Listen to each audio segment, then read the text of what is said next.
welcome to Code Championship Jewel Drill.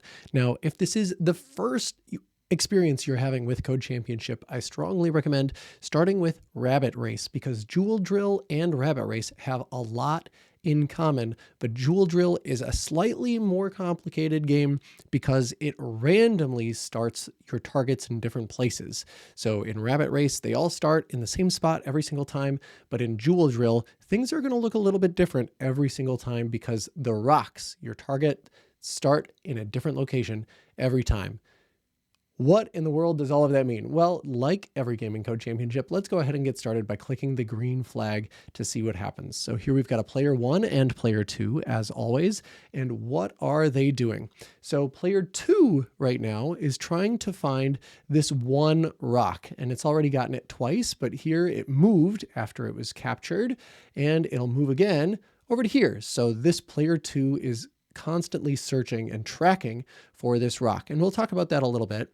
But right now, what I want you to focus on is my bot. So like all of our games, these first 2 blocks, do not move them, do not delete them. You do need to keep these, but you can change your name. So I'm going to change my name to Luke. And now when I hit the green flag clicked, I see that my name is in fact Luke, and I can track my red bot there. And now what do I need to do? I need to find a way to collect more of these rocks than my opponent. And right now I don't have a bad strategy, but I don't have a great strategy. The default bot here says this bot goes to the top left corner of the field, that's right up here, and then makes a big rectangle around the field. So it goes down, right, up, left, and then it repeats that down, right, up, left. And so here you can see that down, right, up, left. So it takes 6 steps to go all the way down, 4 steps to go all the way right, 6 steps to go all the way up, and 14 to go all the way back left. But this doesn't seem to be a winning strategy so far. Right now, I'm winning some of these games, but I'm not winning most of them. And so there I got kind of lucky with where the random things showed up. But if I want to do better than just plain luck of which rocks show up in my path, I need to start doing tracking. And maybe you've done a little bit of tracking before, maybe with battle cannons or another one of the games where you were searching for your opponent. But here I'm going to be searching for a rock and I want to get closer to it. So how do I do that? Well, I need to track it in 2 directions. I need to do X and Y. So Y is up and down and X is left and right. So Y is up and down and X is left and right. So those directions. So let's go ahead and take a look at how we do that. So I'm going to take out all of this code that says do this forever, and I'm going to leave in the forever block. So I'm going to leave the forever block because what I'm going to forever do is try and find one of those rocks. And there are 2 ways to do that in this game for one of the rocks. So the first rock is called rock. So that's X position of rock and Y position of rock. But there are 5 rocks, so there's also a list. So if you want to do more advanced stuff with rock 2, 3, 4, 5, you'll have to figure that part out. I'm not going to give that away in this video, but it's very similar to how we do it to 1.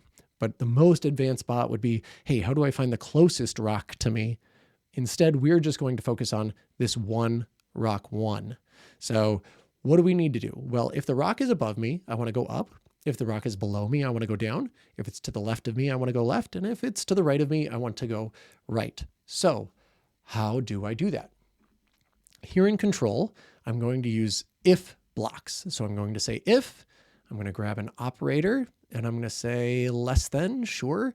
And what am I going to put here? So I'm going to say if my Y position, so if where I am is less than the Y position of the rock. So not player 2. I don't care where my opponent is. Maybe you do. Maybe you want to go a direction based on where your opponent is. You can do that, but that's not what I'm focused on right now.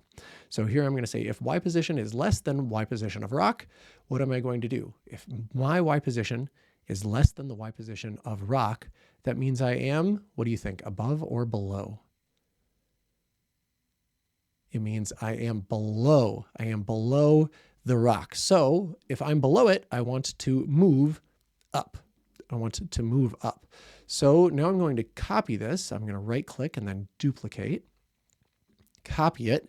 And I'm going to say if my X position now, so I'm going to go to my X position if my X position, and that's here under motion, so this blue one, if my X position is less than the X position of rock, well, that's a little bit trickier. Do I go up or down? No, I need to go left or right. If X position is less than X position of rock, then what?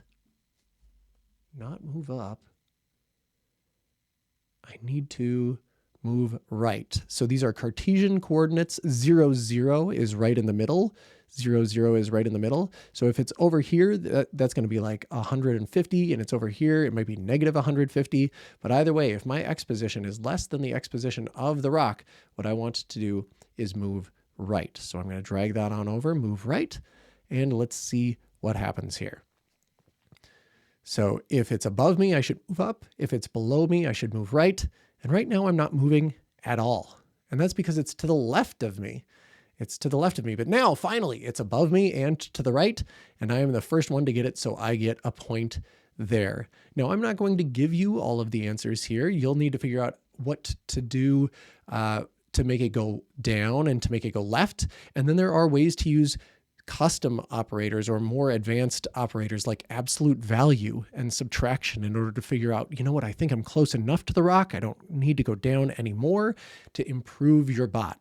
You can also try to find the closest rock to you by iterating. That's like a for loop going through all of these options instead of just finding the one rock like I'm doing right now.